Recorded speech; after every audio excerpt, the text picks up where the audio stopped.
welcome back to my channel. I'm Angel and my cat is on my lap, so if you hear purring, just pretend that you don't. Anyways, I've decided to start a series of me reading books that are outside of my comfort zone because I have a lot on my TBR. As it all boils down to wanting more books. In order to get more books without feeling guilty, I need to get through these books that have been sitting on my TBR, specifically because they're outside of my comfort zone. So welcome to episode 1 of me getting out of my comfort zone. In this episode, we will be reading The Great Alone by Kristen Hanna, and I'm obsessed with this cover. If you're wondering why this book is outside of my comfort zone, don't worry, I'm going to tell you. So this book is historical fiction. When I think of historical, it just brings me back to the school days, and it just correlates to being boring. I fear this might be boring, but then I also know you're probably like, if you think it's boring, well, why did you get it? And I'm going to tell you. And my answer to that is, your girl is easily influenced, okay? So many people have been raving about this author, and I have yet to read any of her work. So today we are biting the bullet and we're gonna see what the hype is all about. I'm also really interested to see if this book will make me emotional because I've seen so many people crying over her books, and I'm hoping this is the one because who doesn't love a good cry?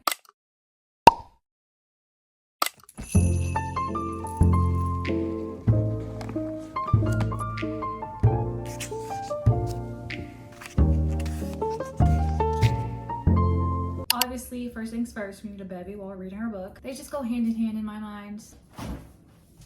Okay, so our drink of choice is a Pepsi. And to be honest, I'm more of a Dr. Pepper girl, so I don't really drink Pepsi. But people are always asking Coke or Pepsi, so we're going to decide that. Because I know what a Coke tastes like. They taste the same, to be honest. Very similar. Anyways. So I'm pretty sure this is like going to be very character driven. I'm going to read a little bit about what's on the back. I don't want to know too much, but I need to know a little something so I can be excited about reading. It says, this sweeping, unforgettable portrait of human frailty and resilience spans the decades in a place of incomparable beauty and danger, where a family learns the truth about the wildness that lives in both man and nature. In their small cabin, covered in snow, blanketed in 18 hours of night, Lenny and her mother learn the terrible truth. They're on their own. In the wild, there is no one to save them but themselves. Okay, well, I guess that's a little something. Pretty good, though. Also forgot to mention that I do have the audiobook for it.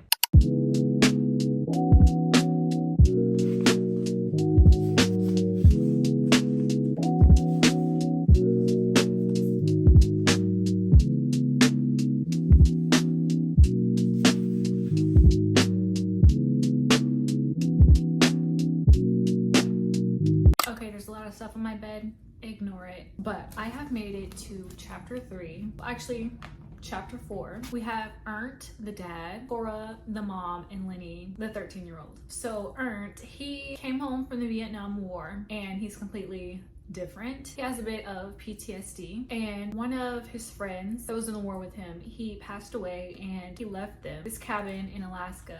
So he makes the impulsive decision to uproot their life, and mind you, they just moved, so he's uprooting them again. Now Cora, she would do anything for her man. She's my man, my man, my man. And we did meet the grandmother, which is Cora's mother, and she was like, she had said something about that, and I low-key agree with her. Okay, kind of off topic, but I am watching Grey's Anatomy, and it reminded me of when Christina was talking to Mare about Derek. She said, he is not the son you are, and it just reminded me of that because Miss Cora, she will willingly follow this man into the unknown. But I mean, this is the 70s. A lot of things were different back then, you know? So anyways, they have made this huge journey getting to Alaska, and y'all, when they get to the cabin, tell me why there's junk everywhere. It's super small and there's poop everywhere from an animal, but they're gonna make it work. And they went to a diner, and what was her name? Large Marge, I think that was her name.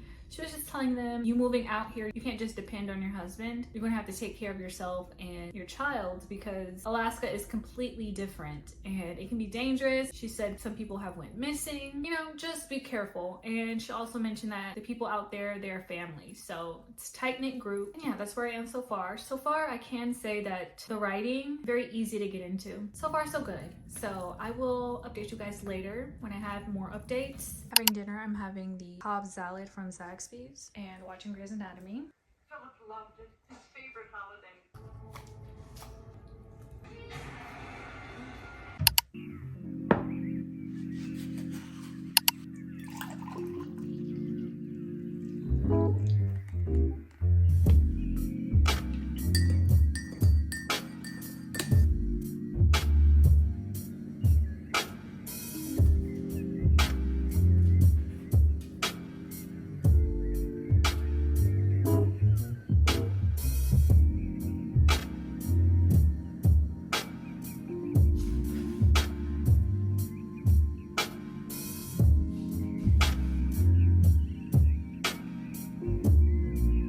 dad is deteriorating.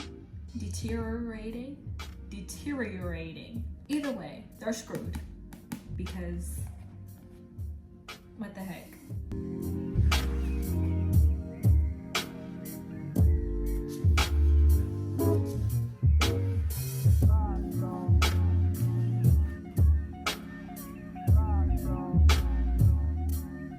Okay, I'm coming to you from my floor. I'm about to film my TBR video for December, and I did wrap the books. Tried to add like a little decoration, but as you can see, it's not very much, but it's kind of cute. But anyways, before I film that video, I want to give you guys some updates. I have made it to chapter 12, and we're entering 1978. So this is 4 years later. Okay, so when they first arrived to Alaska, it was during the summer. Now we're heading towards winter, and things are just getting worse. Because Ernst, like I said, he has PTSD, and he's dealing with a lot of mental issues. He also has a drinking problem. And to make things worse, you have things like seasonal depression, and obviously it's Alaska, so their winters there, brutal. Like most of their days are in the dark, so that would be hard on just a regular person. So imagine. Everyone is starting to really like Alaska, but they have this incident with Ernst, and Cora and Lenny, they try to leave him, okay? And the weather is horrible, so when they try to leave, something prevents them from getting away, and then all the friends, they find out about the situation. And let me just say, they're already some really good friends, because Large Marge was about to strangle this man. Rightfully so. I wish she would have, but she didn't, unfortunately. Yeah, Large Marge and Mr. Walker, they try to figure out a solution, and basically there was two choices: either unalive him or send him somewhere else where he can stay away for the winter and work, because they are low on money. And honestly, the first option didn't sound too bad, but hey, that's just me.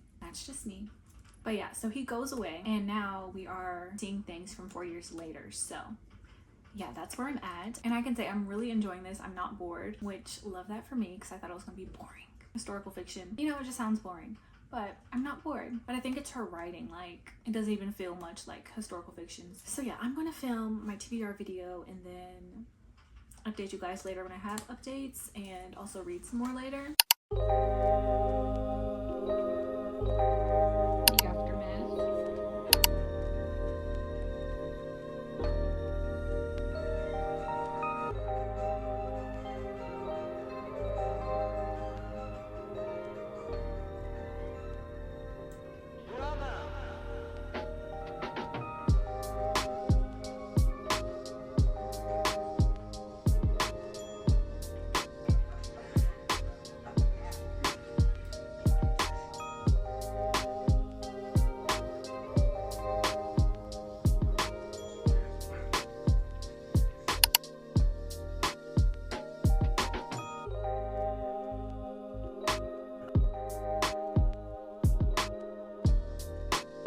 Good morning, guys. I know I probably look crazy. I didn't sleep so well, and I decided to start editing. And I finished editing my December TBR video that should go up today. I got some Dunkin', and just look at their little holiday cups. So cute. I got the, I believe this is the brown sugar oat cookie chai latte with oat milk and the French vanilla swirl. Hopefully it's good.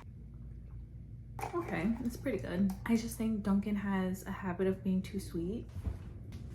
I also got their loaded hash browns. They're so good. But yeah, I'm gonna eat and then finish editing my thumbnail, get ready, and then talk to you guys later. It's growing on me.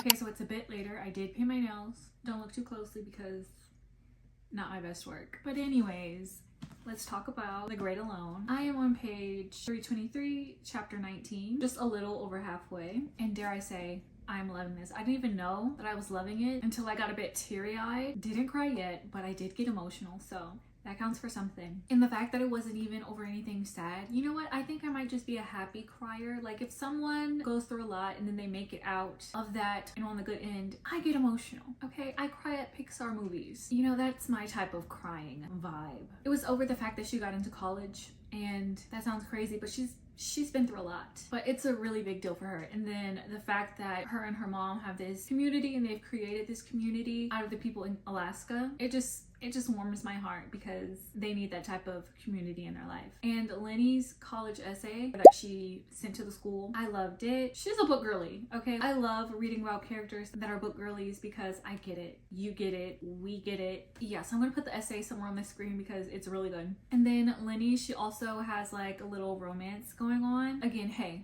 I'm just a girl. I tend to focus on the romance sometimes.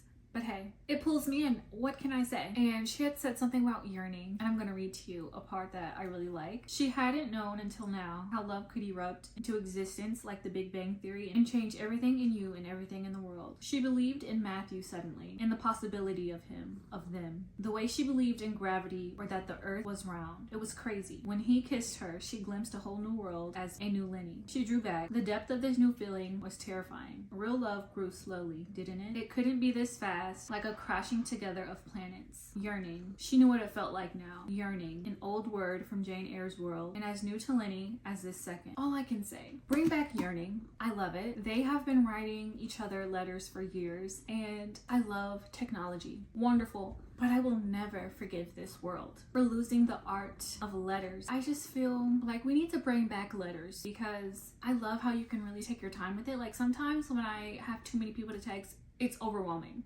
Seriously, I need to take my time, write my thoughts and feelings, and then send it off. Bring back letters. I'm sorry if my cat's purring is loud. She just loves a good cuddle, and I do too, so I'm not complaining. I just hope it's not too loud for you. The dad, Ernst, he's still getting worse, and he's fixating on Mr. Walker, which is Matthew's father. And, you know, I'm scared that he might do something outrageous, because he's already doing some outrageous things, and I fear for them, honestly. So I'm hoping that he doesn't do something too crazy. But okay, I'm gonna read for a few more hours. I'll either finish this book today or tomorrow. So yeah, I'll let you guys know whenever I have any more updates, any more thoughts, any more feelings.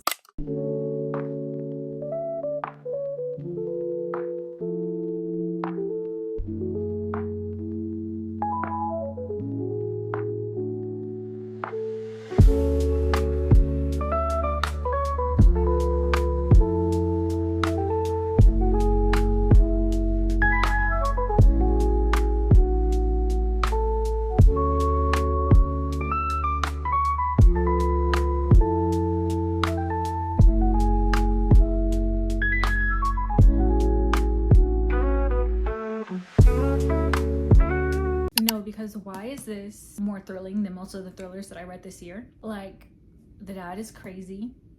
I'm scared for them. I don't know how they're going to escape. I seriously don't. I think they're going to have to kill this man. I fear that they might have to, because I don't see a way out. And I'm an optimist. Okay? But I do not see a way out. But I'm having so much fun. I know it's like a creepy situation, but I'm having so much fun reading this. It's a good time. I see the hype, okay? I see the hype. But I feel like my reasons are different from other people's reasons, and that's okay. I'm enjoying it though.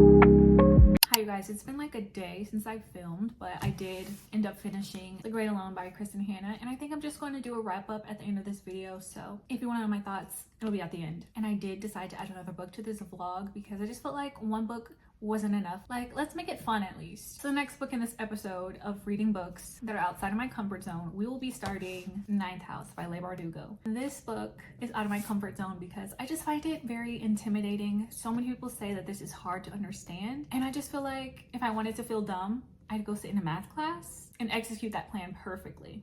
I also have just never read Dark Academia, so I'm hoping that I like this genre, but it's also fantasy and I love fantasy, so that's definitely an upside. I'm not sure if there's like any romance in this book, And like I said earlier, I'm just a girl. I'm always looking for the romance because I just feel like it adds a little, it's just like a little sweet treat to add in a story that's not solely based on romance. I love a little sprinkle of romance. I'm not sure that's in here, but maybe it's so good that we don't even need it. I don't really know what the plot is about. Kind of want to go in blindly. Hopefully I don't regret that, but the little top right here, it says it's a tale of power, privilege, dark magic, and murder among the Ivy League elite. So this takes place at Yale, and I'm wondering if this is going to give the same vibe as like How to Get Away with Murder. I don't know, that just came to my mind. Like I've never finished that show, only seen like a couple of episodes.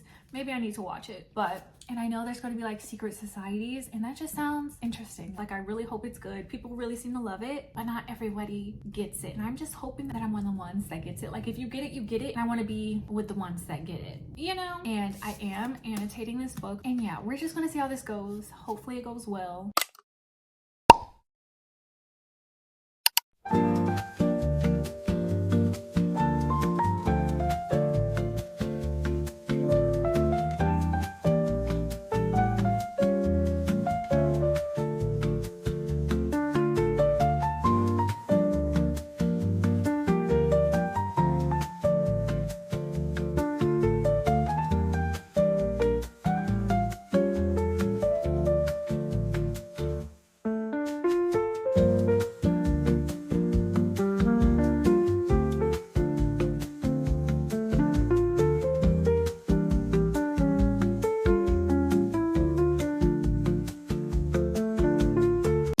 So it's been a day or two. I'm back with some updates. I am on chapter 10, page 162. I wanted to wait till I had like a good chunk of this read so I can kind of know what I'm talking about, because it takes a while, especially with fantasy. So we are given then and now timelines, and with the past timeline I'll give you a little bit of info. So it's basically what's on the back, no spoilers, but our main character Galaxy, she likes to be called Alex, but she was a survivor of a horrific unsolved homicide. But at her hospital bedside she was offered a second chance to attend one of the world's most prestigious universities on a full ride. What's the catch and why her? So this is a fantasy, so they have these things called grays, meaning ghosts, and Alex, she's able to see them, and other people aren't unless they take this medicine that gives them the sight to see. Now she's had a very hard life, but she's been able to see the grays, and they've made her life a living hell basically. So that's a little bit about Alex. So she's been chosen to be the Dante. That's like a freshman in their society type thing. Listen, I'm trying to understand it best way I can. And I'm trying to explain it best way I can. It's called a Dante. And her mentor, I think he's a mentor, Darlington, he's not too happy because who's this random girl getting into Yale when she doesn't really meet the qualifications or anything like that. So he wasn't too happy about that. So yeah, she's getting mentored and like figuring out why they chose for her to be there. And you know, she's learning new things like magic and like how to banish the grays, things like that. She's learning a lot. But in the present timeline, something must have happened between Alex and Darlington because it's completely different. Not sure what happened there. And then a girl, Tara, she was found dead, and they're trying to figure out whether it was a personal attack or was it one of the societies. So yeah, that is what's going on. I know it probably wasn't a good explanation, but your girl is trying. It's not really hard to understand, it's just, I don't know. I think just some parts are confusing. But yeah, I'm gonna read some more and then I'm gonna pack for my mom's house. I'll be there for like 2 days.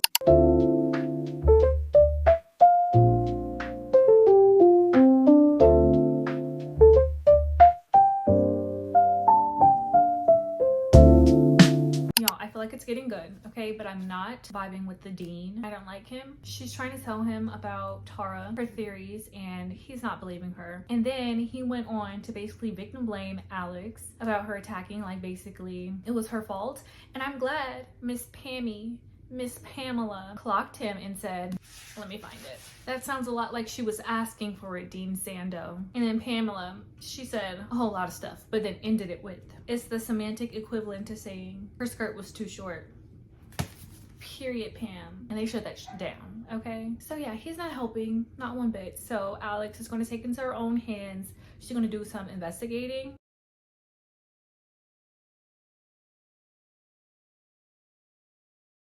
I don't even remember the last time I spoke to you guys. It's been a while. I tried to do like heatless curls. They came out okay, but I will be trying again. But anyways, I just finished filming. Well, not filming. I just finished uploading my end of year book tag. And I promise there's a point to me saying this. Bear with me. Obviously the first point, go watch it. Duh. Why haven't you watched it yet? And then the second, during that video, you reflect on all the books you've read.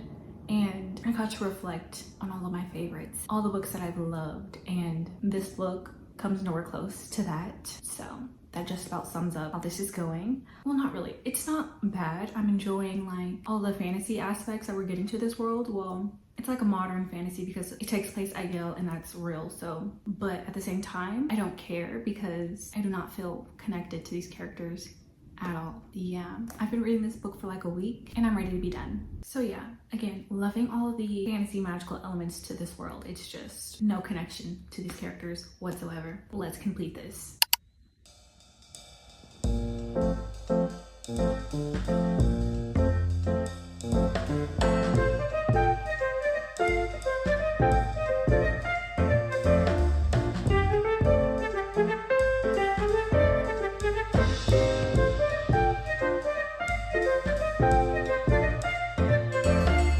One thing I can say is I do really like Alex. She's a ride or die. Do I look like Halloween? I'm sorry, I should be giving Christmas, but you can take the girl out of spooky season, but you can't take the spooky season out of the girl, okay? I'm having some hot chocolate, and we're going to talk about the books that we read this vlog. Might still be too hot. I might mess around and burn my tongue, but let's see. So good. Okay, firstly, we're gonna start with Like Right Alone by Kristen Hanna. I absolutely love this book. It surprised me in the best way possible because going into it, you already know, I thought it was going to be boring, but this made me feel so many things. Kristen Hanna took me through the ringer. Okay, I was feeling all types of emotions. I was on the edge of my seat. I was sad, then kind of happy because after I updated you guys, it took a very sad turn, but then she made it up to me, okay? She made it up to me. And I just want to say that Kristen Hanna, her storytelling, immaculate, because it was extremely character driven. Like there was no like main plot. It was just about a family trying to make it out in the Great Alone, also known as Alaska. I loved the found family in this. Her writing is like so simple, like simple sentences, but it just sucks you in and all of a sudden you're attached and you're hooked and you're like, oh my gosh, what's going to happen next? You just get so invested. I'm definitely so excited to continue reading more of Kristen Hanna's books because if they're anything like this, I'm gonna love it. Am I now a historical fiction fan? Hey, I might be. But overall, I really loved it and I rated this book 4.25 stars. Moving on, we have Ninth House by Leigh Bardugo. I wanted to love this so bad, but I did not. This is not to say that it wasn't good. I just did not really feel a connection to the characters, but I will say that I did like Alex. She's a ride or die, and she was just very funny. There was a lot of funny moments in here with Alex, and I loved the fantasy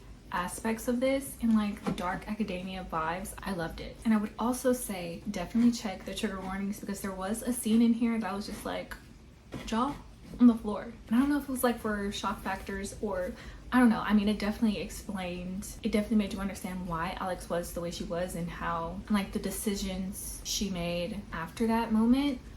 But I was just like, wow. Yeah, so check the trigger warning. I still don't really know when I'm going to rate this.